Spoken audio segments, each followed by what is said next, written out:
Sale 50% வரை தள்ளுபடி. ஆச்சி கொழுக்கட்டை மாவு வந்தாச்சு. ஆச்சி கொழுக்கட்டை மாவிற்கு கொழுக்கட்டை அச்சை கேட்டு வாங்குங்கள். உலகெங்கிலும் இருக்கும் குமுதம் பக்தி நேயர்கள் அனைவருக்கும் வணக்கம். நான் உங்கள் ராம்ஜி.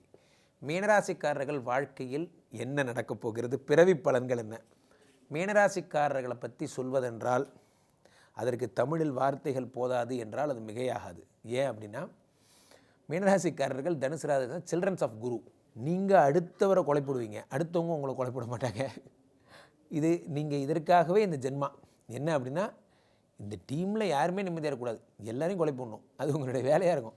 இந்த மீனராசிக்காரர்களை பொறுத்த வரைக்குமே அதிகபட்ச அட்வைஸ் பண்ணிகிட்டே இருப்பாங்க மீனராசிக்காரங்க. அது மாதிரி நிறைய குணங்கள் உங்களுக்கு பற்றி, நல்ல குணமும் இருக்குது, கெட்ட குணமும் இருக்குது. இதை பற்றி நம்ம சொல்ல போகிறோம். அப்படி சொல்லும் பொழுது இது எதுக்காகனா, நீங்கள் இது உங்களோட மேட்ச் ஆகுது. கரெக்டு சார், நீங்கள் சொன்ன மாதிரியே இருக்குது சார், என் குணம்லாம் இப்படி தான் சார் இருக்குது அப்படிங்கிற மாதிரியே உங்களுக்கு மேட்ச் ஆகும். அப்போது உங்கள் வீட்டில் என்ன வச்சா உங்களுக்கு பணம் வரும், என்ன பண்ணால் சிறப்பு, இதை பற்றிலாம் நம்ம பேசுகிறதுக்கு ஒரு முன்னோட்டமாக இருக்கும். இப்போ நீங்கள் என் கூட கனெக்ட் ஆவீங்க. அப்போது உங்களுக்கு அதுதான் என்னோட நோக்கம். இந்த சேனல் மிகப்பெரிய வெற்றி பெறணும், 1 மில்லியன் வரணும். அப்படின்னா என்ன பண்ணணும், நம்ம சொல்கிறத ட்ராவல் பண்ணணும். என்னோட இந்த பதிவுகள் ராம்ஜி சார் பதிவுக்காக எனக்கு வெயிட் பண்ணணும். அதுதான் என்னோடய நோக்கம். குமுதம் பக்தியோடைய டைமுக்காக வெயிட் பண்ணணும், அது அடுத்த நோக்கம். அப்போது மீனராசிக்காரங்க எப்படின்னு பார்த்துருவோம். இப்போது பகலும் இரவும் பலம் பெறும் ராசி எதுனா அது மீனராசிக்காரர்கள். மீனராசிக்காரர்களுக்கு பொதுவாக தோல்வி என்பது இல்லை. ஏன் தோல்வி இல்லை? 6க்குடையவன் சூரியன். சூரியனை யாராலையும் ஜெயிக்க முடியாது. சூரியன் தான் ஹெச்ஓடி சொல்கிறது தான் மற்றவங்க கேட்பாங்க, மற்றவங்க சொல்கிறத ஹெச்ஓடி கேட்க மாட்டார். இந்த அதிகபட்ச டாமினேஷன் என்னும் குணம் தான் மீனராசிக்காரர்களோட ஜென்ம எதிரி. பெரிய ஈகோயிஸ்டாக இருப்பாங்க இந்த மீனராசிக்காரர்கள். 6க்குடைய சூரியன் டாமினேஷன் என்பதால் இவர்கள் அவ்வளோ சீக்கிரம் எதுவும் சொல்லிடக்கூடாது, சொன்னால் அதை கரங்கரன்னு வச்சுருப்பாங்க. அது ஏன்னா 6க்குடையவன் சூரியன். இந்த சூரியன் இருப்பதால் சூரியன் சம்மந்தப்பட்ட உஷ்ண சம்மந்தப்பட்ட வியாதிகள் டிஃபால்ட்டாக நடக்கும். மீன் எப்படி தூங்காமே இருக்கோ அந்த மாதிரி மீனராசிக்காரர்கள் தூங்கவே மாட்டாங்க, ட்ராவல் பண்ணிகிட்டே இருப்பாங்க. இங்கே ஓடுவாங்க, அங்கே ஓடுவாங்க, அங்கே ஓடுவாங்க, இங்கே ஓடுவாங்க. அப்படி ஒரு புழு வரும், அதை போய் பிடிப்பாங்க. இந்த மாதிரி ஈஸியாக அவங்கள தூண்டில் போய் மாட்டிப்பாங்க. இவங்களுக்கு ஒரு தூண்டில் போட்டால் அதில் மாற்ற முதல் ஆள் இவங்க தான். ஏனென்றால் எதை பார்த்தாலும் ஆசை, இதை பார்த்தா ஆசை, அதை பார்த்தா ஆசை, அதை பார்த்தா ஆசை. இந்த மாதிரி நிறைய சீட்டிங் கேஸில் மாற்றவங்க எல்லாம் மீனராசிக்காரங்களுக்கு ஒரு 25 துரோகம் மினிமம் அதுக்கு நடந்தால் அது கம்மி. ஏன்னா இவர்களுடைய அதிகபட்ச ஆசையே அதற்கு காரணம். வாழ்க்கையை சீக்கிரமாக ஜெயிக்கணுங்கிற இவங்களோட ஆசை. ஏன்னா 5க்குடையவன் சந்திரன். 5னா சொத்துக்கு அதிபதியாகப்பட்ட சந்திரன் நிலைமாறும் குணமுடையவன். 2.5 நாளைக்கு ஒரு தடவை திடீர்னு லேண்ட் வாங்கன்னு ஆசைப்படுவான், கடை வைக்கணும்னு ஆசைப்படுவான், கார் வைக்கணும்னு ஆசைப்படுவான். அது வேணும், இது வேணும், அது வேணும், இது வேணும். இவங்களை டைரக்ட் பண்ணுறதுக்கு கரெக்டான ஆள் இருந்தால் இவங்களை மாதிரி சம்பாதிச்சு தரத்துக்கு ஒருத்தன் பிறந்து தான் வரணும். காரணம் என்னவென்றால் 2க்குடைய செவ்வாயே 9க்குடையவனாக இருக்கிறார். ஆனால் கரெக்டான டைரக்ஷன் கூட இருந்து சொல்லிக்கிட்டே இருக்கணும். உங்களுக்கு இதை வேண்டாம் இது பண்ணுங்கள், அதை வேண்டாம் அதை பண்ணுங்கள், நீங்கள் இதை முதல்ல ஃபோக்கஸ் பண்ணுங்கள், இப்படி சொல்லிக்கிட்டே இருந்தால் இவங்க நல்ல ஒரு ஒர்க்மேன். சேல்ஸ் டார்கெட்டில் மீனராசிக்காரர்கள் 100க்கு 90 பேர் சேல்ஸில் இருக்காங்க.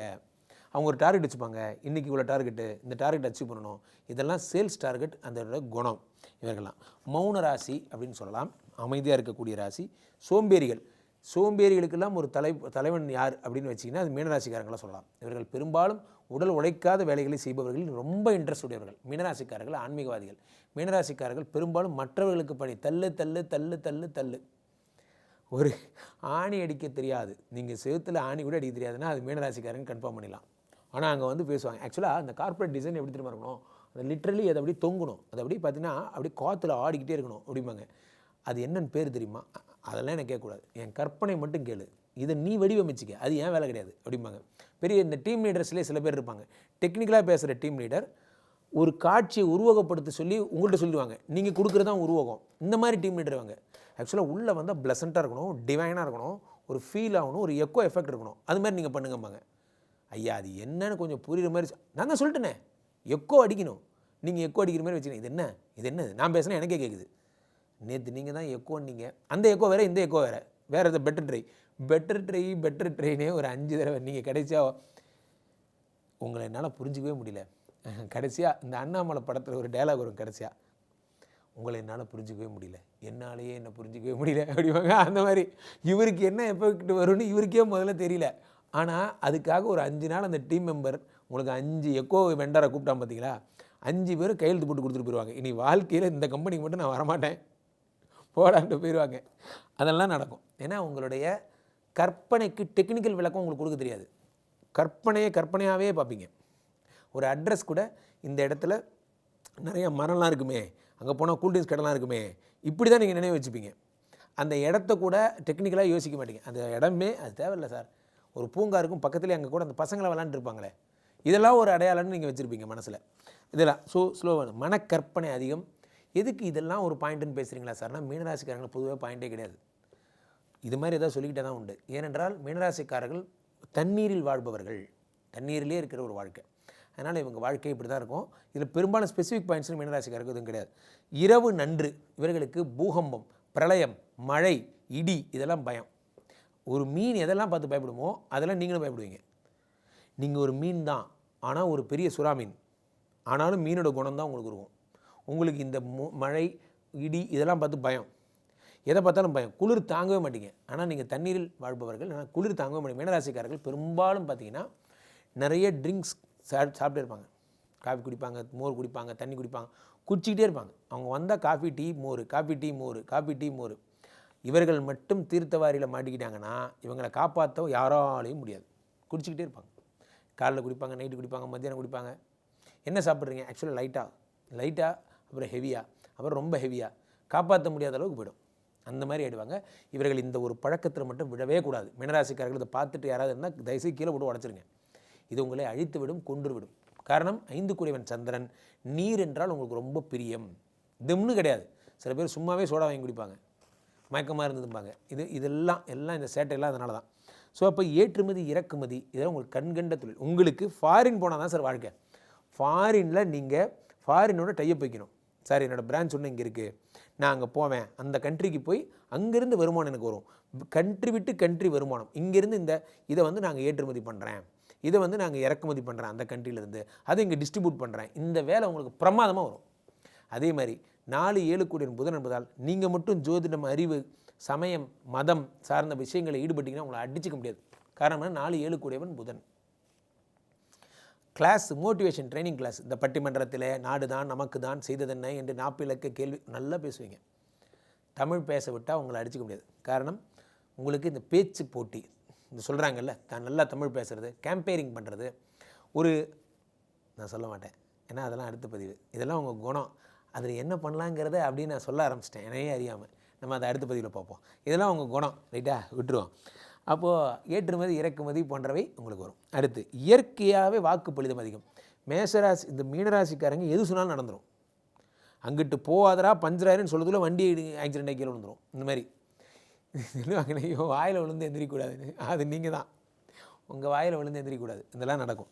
இப்போ இந்த உத்திரட்டாதி நட்சத்திரத்துக்காரங்க சொந்த தொழில் நடக்காது. உத்திரட்டாதி நட்சத்திரக்காரங்க சொந்த தொழில் செஞ்சால் முன்னுக்கு வர மாட்டாங்க.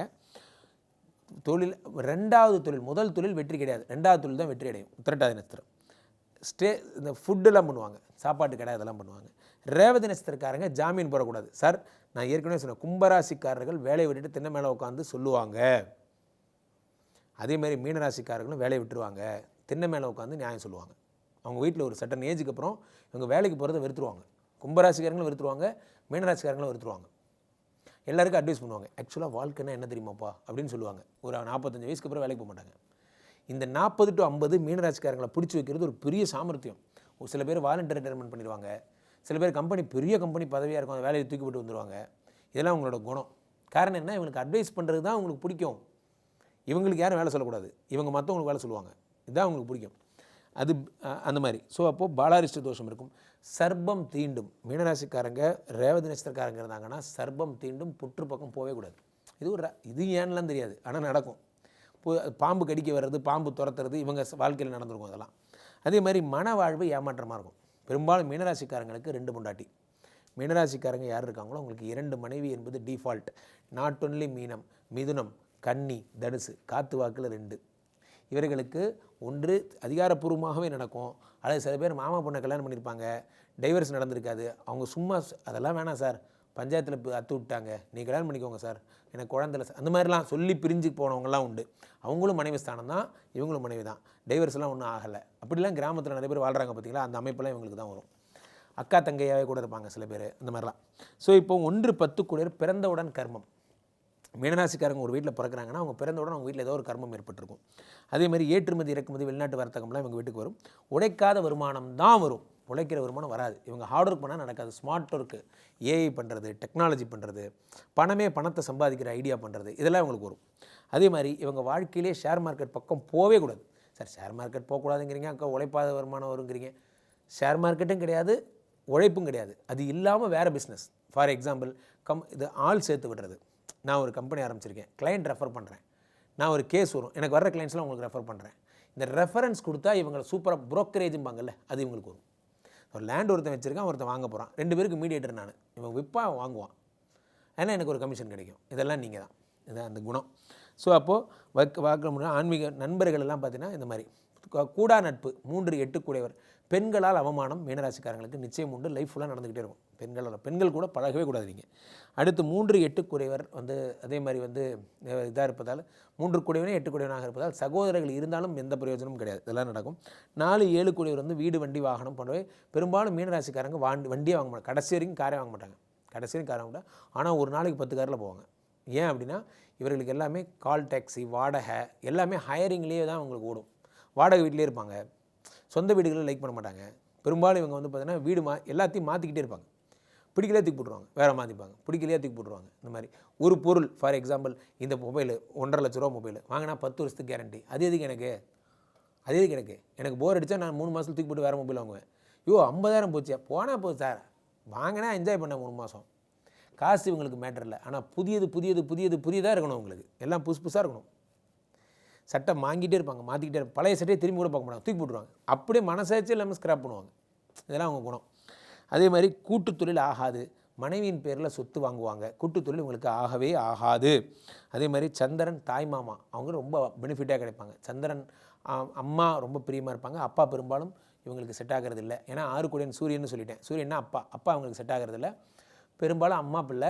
அதே மாதிரி தாய் மாமா இருக்காங்க பாருங்கள், அவங்க இவங்களை நல்லா வளர்த்துவாங்க. கூட பிறந்த அம்மா கூட பிறந்த தாய் மாமா வளர்த்துவாங்க.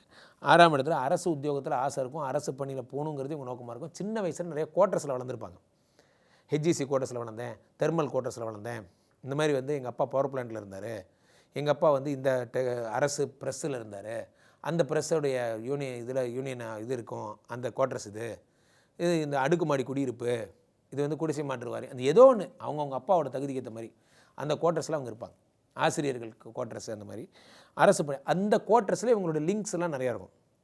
நான் என் பையன் தான், எனக்கு தெரிஞ்ச என் ஃப்ரெண்டு தான், எங்கள் அப்பா நாங்களாம் ஒரே குவார்ட்டர்ஸில் இருந்தோம். அப்போ என் கூட 10ஆம் கிளாஸ் படித்தான், வைத்தியநாதன் பேர், இப்போ திருநெல்வேலி ஐஏஎஸ்ஸாக இருக்கான். அந்த மாதிரி இவங்களோட லிங்க் எல்லாம் எப்படி இருக்கும்? பழைய குவார்ட்டர்ஸ் ஃப்ரெண்டாக இருக்கும், ஹாஸ்டல் ஃப்ரெண்டாக இருக்கும்.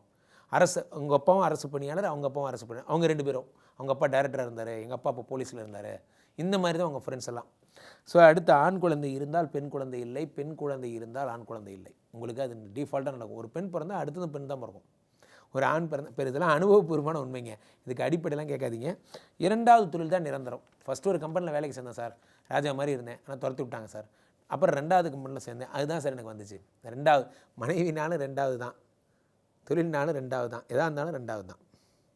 இது இவங்களுடைய பழக்கம். இவர்களுக்கு ஃபஸ்ட் அட்டெம்ப்ட் இவங்களுக்கு ஃபெயிலியர் தான், செகண்ட் அட்டெம்ப்ட் தான்.